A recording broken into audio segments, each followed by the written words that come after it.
Let's get started.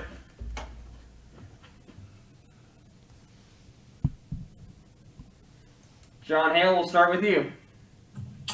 Jay, in terms of your recruiting coordinator duties at this time of the year, how much is it recruiting the next wave of players versus recruiting your own players to stay in this age of free transfers and everything else that's coming? It's a little bit of both. I mean, right now, the main focus is just trying to get the players better that are here every day. So that's been the biggest thing with them. And then, recruiting never ends. A big part of recruiting, even before the pandemic, was through text messaging, phone call, stuff like that. So that part of it has kind of stayed the same.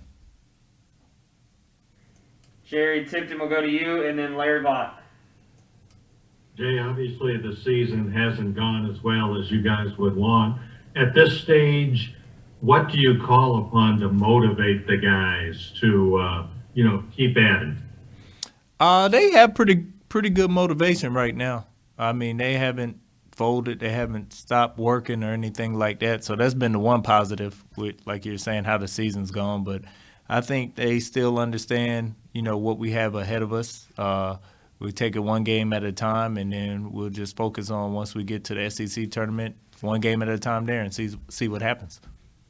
Why not talk about, we need to get a double bye in the SEC tournament? Why not make that appeal?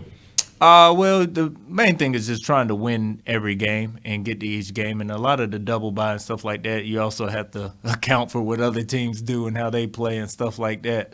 So, when you talk about it, it's kind of a 50-50 thing. So as long as we can take care and control what we can control, it'll take care of ourselves, So that was the biggest thing, is just getting them to focus on Ole Miss.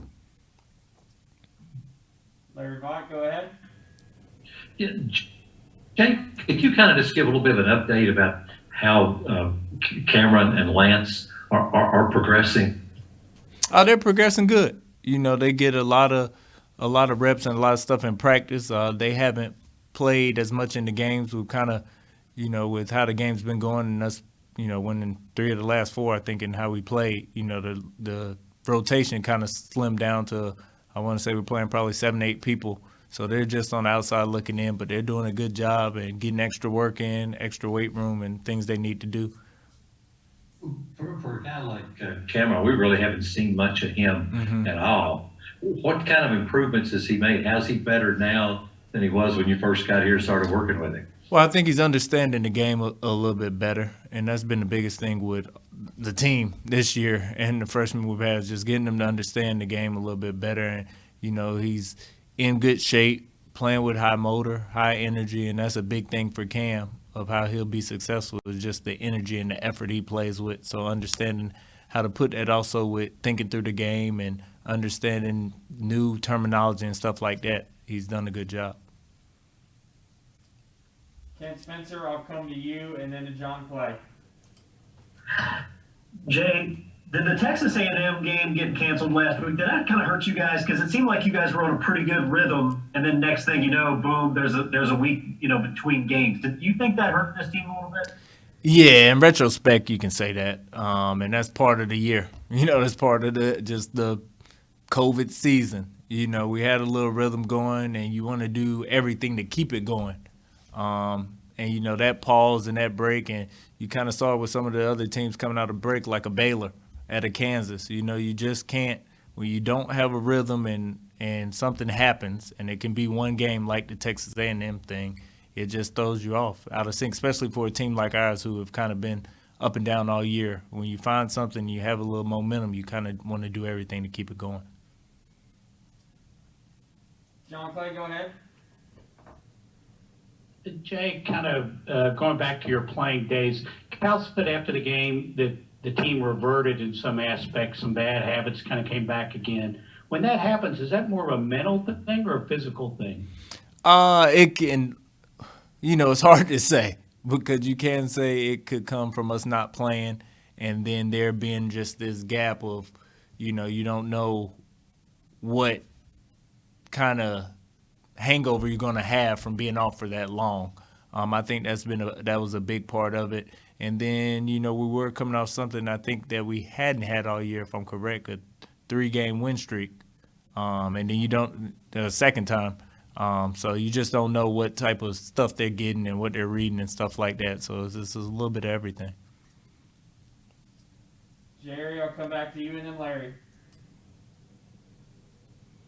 Yeah, Jay, after the Florida game, Cal said that the Florida zone kind of, was an issue. And I'm wondering why you think it was, and then how you would compare how Florida zoned with how Ole Miss might zone you guys. Well, credit to Mike White and the staff. They did a good job, and they did something that they really hadn't done all year. They played a completely different zone than what they had put on film. So, he did a really good job of making it a non-traditional 3-2, and it was more of a matchup, man-to-man 3-2. So he did a good job with that, and it just kind of it made us stagnant. And I think all being off, like we talked about, and just having that lack of rhythm, and you can practice and you can do stuff, but, it's nothing like the rhythm you get from playing in a game. So I think that was the big thing is that, it's a little bit different. And with Ole Miss, they're kind of 1-3-1 is more aggressive, and they're out pressuring you a little bit more. And it kind of transitions back to a 2-3 or a man. So it's kind of a completely different type of concept. So, I think with us having played against Florida in the zone, it's done something that will help us the rest of the year. For, especially when you get in a tournament situation and it's a one game, you got to be able to change things at the drop of the hat. And so we're kind of thankful that Florida did throw that little curveball at us so it can get us ready. And I wonder what kind of a challenge Devontae Shuler is. How do you assess his style, his play? Well, he's a big key to their team. When he plays well, they play well, and when he doesn't, they kind of struggle. And so, you have to, from the beginning, do your job, especially in pick and roll coverage against them, how you're going to guard them and your guys off the ball and kind of trying to crowd the paint so he can't get downhill. And you kind of just want him to take contested shots. You want to make him really inefficient. I think he had 20 points on 20 shots last game, so you kind of want to have him do something like that. Larry, coming to you, and then John Long, you'll be next. Jay, as a former point guard yourself, how frustrating has it been at times that you all can't get the kind of consistency you want at point guard? And have you talked to Nolan Hickman any this year, or been able to see him play on live stream or anything? What do you think of him? The biggest thing with just being a point guard and having point guards, and it's not necessarily just on our point guard, it's just turnovers in general. Some of the turnovers we have just being a guard, you can say from all our guards, are the ones that kind of drive you a little crazy. But, I've said this before, and I'll say it again. It's the thing of having young guards. You have Devin, BJ, and, you say Davion, he's old, he's a senior and stuff like that, but this is really his first time, at this level. This is a different level, and it is different things that come, and you have a new staff, a new coach and everything, so he's learning on the fly too. So I think that's been a big thing is just the difference in that, and I think that's been hard. And with Nolan, he's somebody who's signed here and committed here where we talk a lot. And I've seen we get the stream of his games and watching those and stuff like that. And, I kind of had thanked him or invited him last week and told him, welcome to the club of being a McDonald's All-American. So we were talking about that. But, I think he's somebody who will come in and be a big help for us next year. Thank you. John Long, go ahead. Jay, Coach Cal was lamenting after the game on Saturday how he really didn't have anybody who could beat other guys off the dribble. And you played at that elite level. Is that ultimately going to be the fatal flaw of this team? And how do you compensate for that? It's kind of what we've done is, you can play through the post a little more. You have to get more off-ball action to kind of create some gaps and, give them, I guess, a downhill run towards the rim and stuff like that to kind of generate it for them. I think the thing is, and especially here, you can get spoiled when you have guys like De'Aaron Fox and John Wall and stuff like that. And those guys don't come around a lot. Trust me, because I've been at schools that haven't had them. So, you just kind of have to work with what you have. And I think we've done a good job of, and I think this is a real big benefit to Coach Cal of just, he says that everything's in pencil. So just trying things till we find something that works and then keep going with that. And then just having to adjust. How are your skills? You still have that quick first step? In my mind, I do. Probably not in real life, but at least in my head, I think I do. Jerry, I think you got another one. Coming back to you. Yeah, Jay, I still have my slow first step. So we won't get into that. I'm wondering, just sort of facetiously, a 9 p.m. start is obviously late. Yeah. What kind of a challenge is that all-day wait? It's a big challenge because on game days, coaches and players, you have this kind of anxiety of waiting, wanting to play the game, and so it kind of delays it all the way out to the end. But we've had some late games already.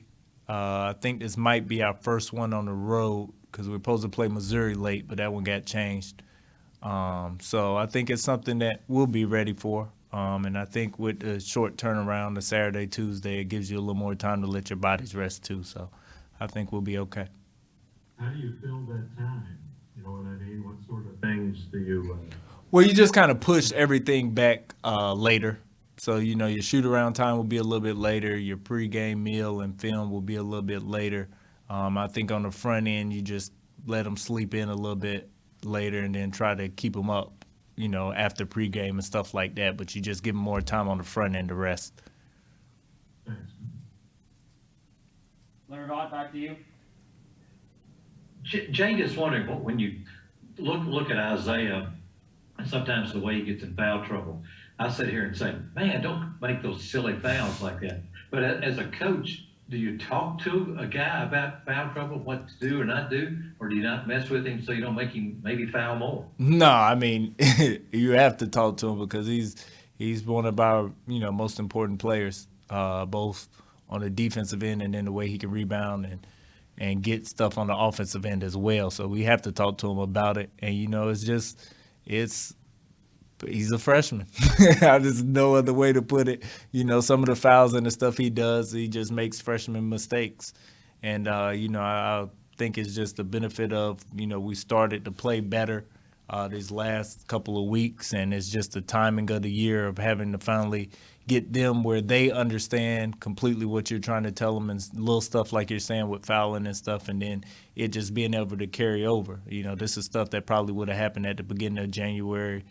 With the extra games and the way you play it and stuff like that, but it's just happening now for us. Guys, I don't have anything else in the queue. Anything else for Jay? All right, folks. Thanks, Jay, for stopping by. We'll get the normal stuff out on the media.